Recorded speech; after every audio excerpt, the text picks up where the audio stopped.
বন্ধুরা, আপনাদের অনেকেরই বিকাশের পিন নম্বর মনে নাই অথবা ভুলে গেছেন, কোনোভাবেই বিকাশ অ্যাকাউন্টে প্রবেশ করতে পারছেন না। পিন নম্বরটি ভুলে যাওয়ার কারণে বারবার ভুল পিন দেওয়ার ফলে আপনার বিকাশ অ্যাকাউন্টটি লক হয়ে গেছে। তো আপনারা ভাবছেন বিকাশ অ্যাকাউন্টের পিন নম্বরটি লক হয়ে গেলে কাস্টমার কেয়ারে ফোন দিতে হবে, অনেক ঝামেলা, অনেক প্যারার একটি ব্যাপার। আজকের ভিডিওতে দেখাবো ঘরে বসে খুব সহজেই কোনো প্রকার কাস্টমার কেয়ারে ঝামেলা ছাড়াই বিকাশ অ্যাকাউন্টের পিন নম্বর রিসেট করে নিতে পারবেন।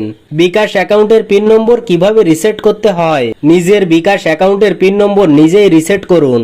ভিডিওটি টানাটানি অথবা স্কিপ না করে সম্পূর্ণ দেখুন। আপনি যদি চ্যানেলটিতে নতুন হয়ে থাকেন তাহলে চ্যানেলটি সাবস্ক্রাইব করে চ্যানেলের সঙ্গে থাকুন। পাশে থাকা বেল বাটনটি বাজিয়ে দেবেন, তাতে করে নতুন নতুন ভিডিও আপলোড করার সঙ্গে সঙ্গে নোটিফিকেশন আপনার মোবাইলে পৌঁছে যাবে। দেখুন, আমার অ্যাকাউন্টে 3 বার ভুল পিন দেওয়ার কারণে বিকাশ অ্যাকাউন্টটি লক হয়ে গেছে। তো চলুন কোনো প্রকার কাস্টমার কেয়ারে ঝামেলা ছাড়াই নিজের বিকাশ অ্যাকাউন্টের পিন নম্বর নিজেই রিসেট করে দেখাই। পিন নম্বরটি রিসেট করার জন্য আপনার মোবাইলের ডায়াল প্যাডে চলে আসবেন। ডায়াল প্যাডে আসার পর এখানে টাইপ করবেন *247#। আপনার যে সিমে বিকাশ অ্যাকাউন্ট খোলা রয়েছে, অর্থাৎ যে সিমের বিকাশ অ্যাকাউন্টটি লক হয়ে গেছে, সেই সিম থেকে এই কোডটি ডায়াল করে দিতে হবে। তো আমি কোডটি ডায়াল করে নিচ্ছি। কোডটি ডায়াল করার সঙ্গে এরকম একটি ইন্টারফেস ওপেন হবে। এই পেজটিতে বিকাশ অ্যাকাউন্টের সকল ইনফরমেশন অপশনগুলো পেয়ে যাবেন। দেখুন, 1 থেকে 10 পর্যন্ত অনেকগুলো অপশন দেওয়া রয়েছে। তো আমাদের বিকাশ অ্যাকাউন্টের পিন নম্বরটি লক হয়ে গেছে, রিসেট করব। 10 নম্বরে রয়েছে রিসেট পিন, নিচে পেয়ে যাবেন ফাঁকা বক্স। এইখান থেকে ফাঁকা বক্সে 10 লিখে সেন্ড করে দিতে হবে। আমি এইখান থেকে 10 লিখে সেন্ড করে দিচ্ছি।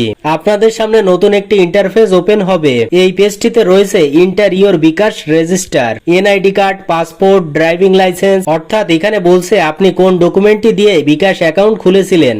তো আপনি যে ডকুমেন্টটি দিয়ে বিকাশ অ্যাকাউন্ট খুলেছিলেন সেই ডকুমেন্টের নাম্বার এখানে টাইপ করে দিতে হবে। আইডি কার্ড দিয়ে খুললে আইডি কার্ডের নাম্বারটি দিয়ে দিবেন, পাসপোর্ট দিয়ে খুললে পাসপোর্টের নাম্বারটি দিয়ে দিবেন, এবং ড্রাইভিং লাইসেন্স দিয়ে খুললে এইখান থেকে ড্রাইভিং লাইসেন্সের নাম্বারটি দিয়ে দেবেন। তো আমি আমার ডকুমেন্টের নাম্বারটি দিয়ে দিচ্ছি। ডকুমেন্টের নাম্বার দেওয়া হয়ে গেলে পাশে রয়েছে সেন্ড অপশন। এইখান থেকে সিম্পলি সেন্ড অপশনের উপর ক্লিক করতে হবে। নতুন একটি ইন্টারফেস ওপেন হবে। Enter the 4 digit of your date of birth. এখানে আপনার জন্মসালটা দিয়ে দিতে হবে। আপনার ডকুমেন্ট অনুযায়ী জন্মসালটা এখানে দিয়ে দেবেন। জন্মসালটা দেওয়া হয়ে গেলে নিচে সেন্ড অপশন পাবেন। এইখান থেকে সেন্ড অপশনের উপরে ক্লিক করে দেবেন।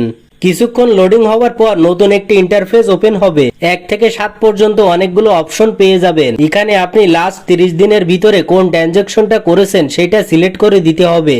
তো আমি বিল পেমেন্ট করেছিলাম। দেখুন 4 নম্বরে রয়েছে পে বিল। তো নিচে ফাঁকা বক্সে 4 লিখে সেন্ড করে দিতে হবে।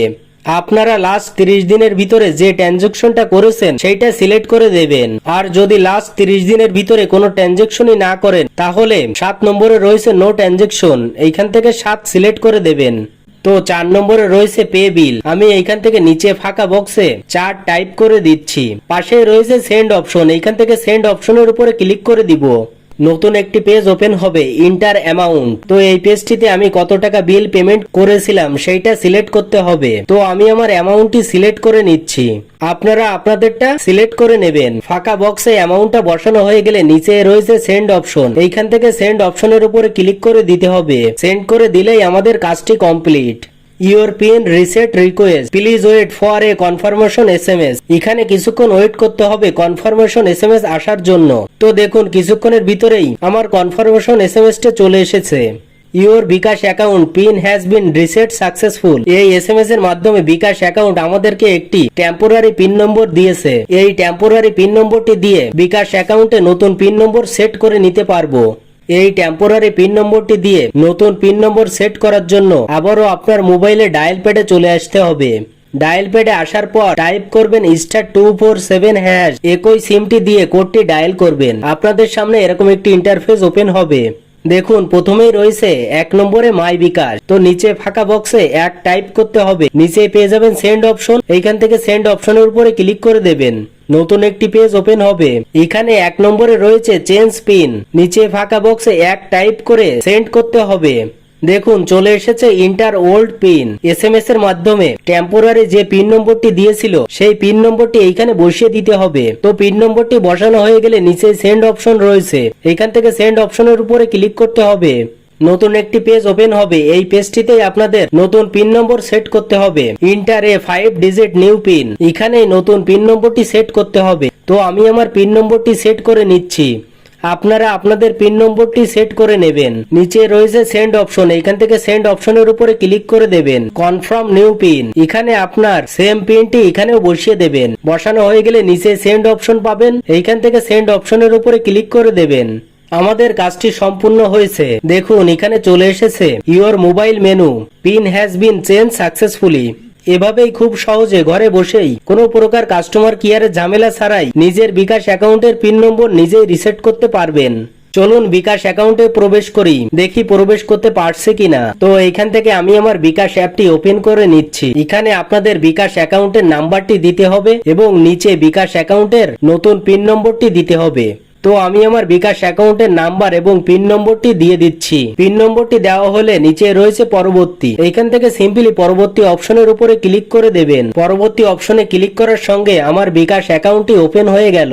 আগের মতো এই অ্যাকাউন্টটি দিয়ে mobile recharge, cash out, send money এর সবকিছুই করতে পারবেন। তো ভিডিওটি এই পর্যন্তই। তো ভিডিওটি কার কেমন লেগেছে অবশ্যই কমেন্ট করে জানাবেন এবং ভিডিওটি দেখে আপনার উপকার হলে ভিডিওটিতে লাইক, কমেন্ট, শেয়ার করে অন্যকে দেখার সুযোগ করে দেবেন।